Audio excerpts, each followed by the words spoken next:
"Why Sierra Leone?" he asked. "After all, you're Jewish. Shouldn't you be giving back to your own people?" And I said, "Because I know my roots, and they call on me." One day, I was sitting with my family having dinner, and we had over, as a guest, a friend of mine from Sierra Leone who had survived the civil war in his country. We were all going around the table telling jokes and stories, as families do, and it was my friend's turn to speak, so he began. When he was 16, he said, he was in church one day, singing hymns with his community. But today would be different than other days, because in the middle of a hymn, he heard a noise. He recognized the noise immediately. It was the sound of child soldiers, and indeed, a minute later, the rebels burst into the church and started to shoot everywhere. People did what they tended to do in those days when the rebels attacked. Those who could hide, hid, and those who could not lay flat on the floor, pretending to be dead. My friend lay there holding his breath and hoping that the rebels couldn't hear his heartbeat. And sure enough, after a while, the rebels started to pack their things to go. Except that all of a sudden, a nun farted. The rebels realized that people had been playing dead and started to shoot everyone again, and well, you can imagine that not many people made it out alive. As my friend's story came to a close, I looked around the table at my family's faces, stone cold. But my friend was sitting there, laughing hysterically, slapping his knee at the fact that this nun had farted.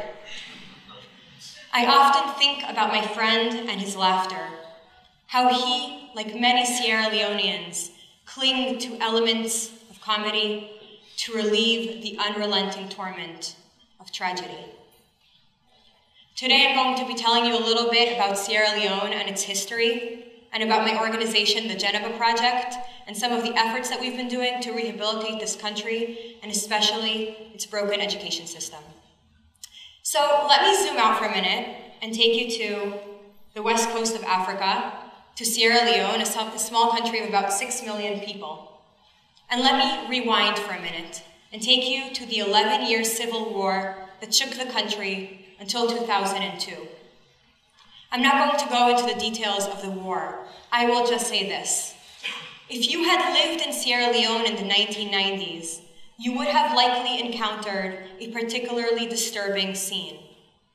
Children, as young as 8 years old, taken from their homes and given AK-47s. They became addicted to a substance called brown, a combination of gunpowder and cocaine, which made them extremely violent. They were often forced to kill their families and friends, and some of the main forms of violence that they instilled were amputations. Many people during those years lost an arm, a hand, a leg, and over 30,000 amputees who survived the war live in Sierra Leone today. Like many of you, I didn't know much about the war in Sierra Leone until one day when I met Joseph Kaifara. When I was about 6, going to first grade, Joseph was spending his 9th birthday in a prison where he witnessed rebels torturing his fellow prisoners. When I was celebrating my bat mitzvah, Joseph was spending time with his family, taking care of them after having lost his family his father to a tragic wave of malaria in a refugee camp. Yes, Joseph and I led very different lives until one day when our paths crossed. I will never forget the day when I met Joseph, because the story he told is the type of story that makes us question the sides of humanity we often prefer to ignore. Because even though his country was no longer at war, it remained devastated. Today, Sierra Leone remains one of the poorest countries in the world, ranking about 177 out of 186 on the Human Development Index. Its education system is particularly broken. 60% of adults cannot read or write, and this has implications across the board in every facet of life. So, as I learned more about the conditions in Sierra Leone, 2 things went through my mind. The first, I need to do something. And the second, What can I possibly do? I'm a broke sophomore in college. So together with Joseph and a friend of ours, Peter Brock, we began small. We did everything from bake sales, we spoke to any audience that would listen, wrote letters to everyone we knew, and started fundraising. Soon we founded the Jenica Project, a non-for-profit organization that expands educational opportunities for youth. We knew that if we waited until we had enough time, money, stability to do something big, we would likely never progress. So we started small, planting a seed in the ground and hoping that it would grow and flourish. Today, about 5 years since we started the Jenica Project, we've worked on a couple of main aspects. The first thing we do is we give scholarships to girls. Many girls in Sierra Leone do not have the opportunity to go to school. Tuition costs only $30 a year, yet 70% of women cannot read or write, because $30 is a lot in a country where the average salary is well under $2 a day, and where if a family does have enough money to send a child to school, they will often send their boys over their girls as their education is considered more important. Study after study show that giving girls an education is the most effective and important factor in raising economic productivity, improving nutrition, and educating the next generation. So by giving tuition scholarships, we hope to encourage girls, especially at the secondary school level, where they are most likely to drop out, to pursue their education with diligence and determination. Imagine if you gave $1 a year, $1 a day for 1 year, you could fund a girl's education from her first day in first grade until her last day in 12th. The second thing we do is we build schools. 60% of educational infrastructure was completely destroyed during the war, and what remains is in shambles. I'm going to show you a short clip of a documentary I'm directing where Joseph will show you what a typical school looks like.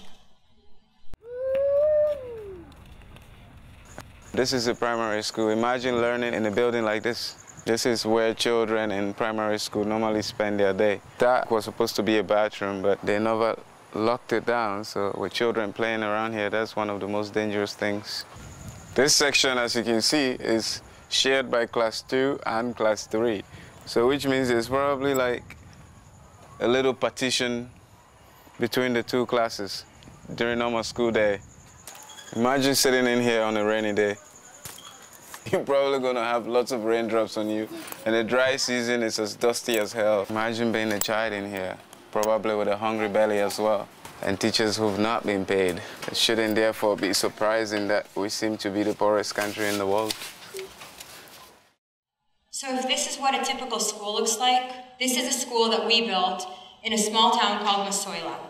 In Masoila, students had the opportunity to go to elementary school and then to middle school, but there was no high school in the region. So when children got to high school age, most of them dropped out because they couldn't afford to pay the fees to go to the nearest school.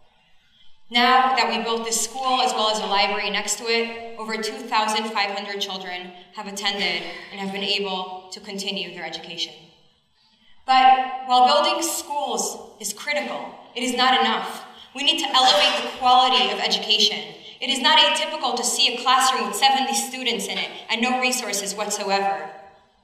So that's why we are now focusing on building a school that will provide the highest quality of education in traditional subjects, such as math and English, but also provide an ingredient critical to the development of a nation, a sense of civic responsibility.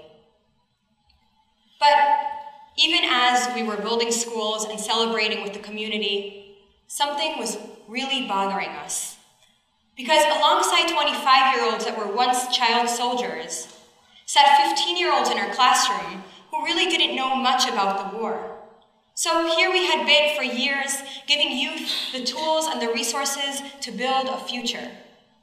But without a past to guide them, what kind of future would they build?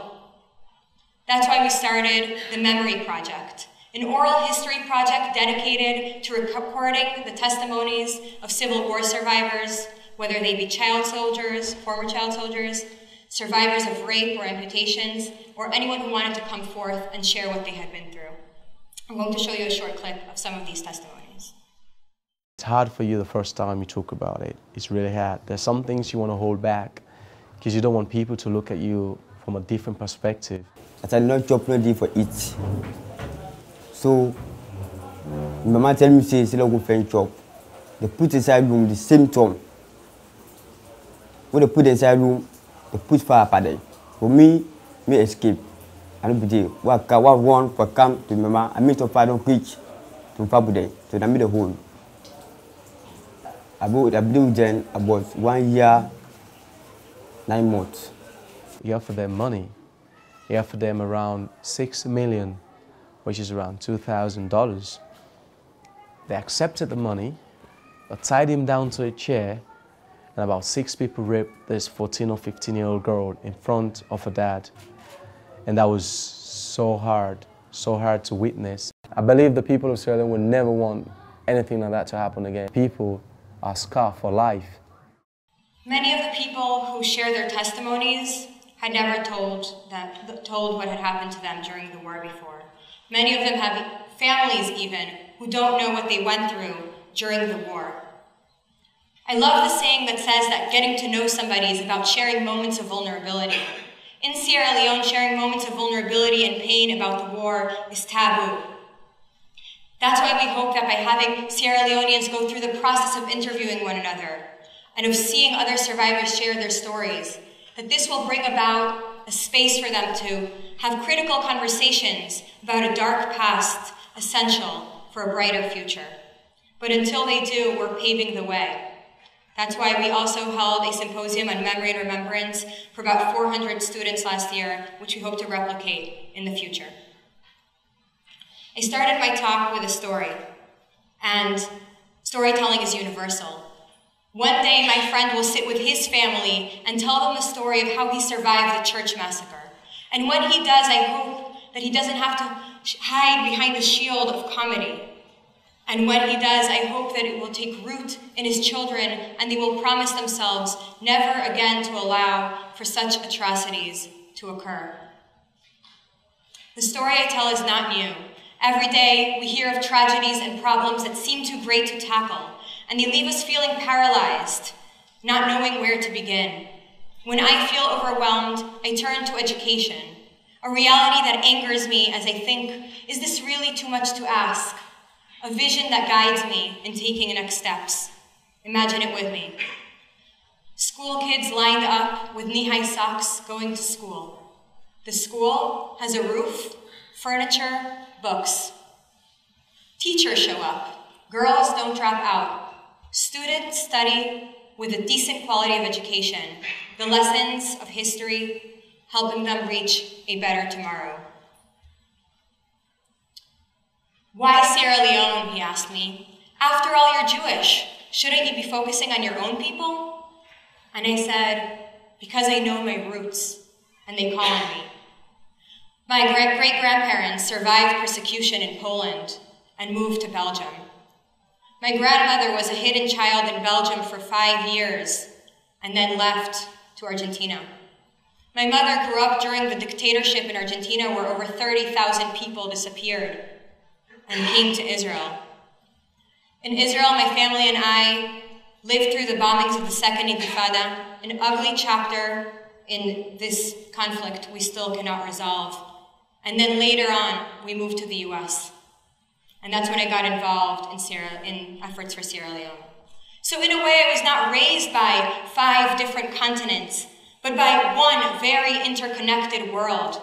And the lesson that I choose to take from my past is that I would not be standing here had it not been for the people who reached out to my great-grandmother, my grandmother, my mother, and I, and granted us an opportunity when we too were in need. So what do we do at the Jenica Project? On the one hand, we give youth the roots that nourish their choices, ground them to the lessons of their past, and entrench in them a responsibility to their people and to humanity. And on the other hand, we give them the wings to fly, to dream, and to be the change they wish to see. Thank you.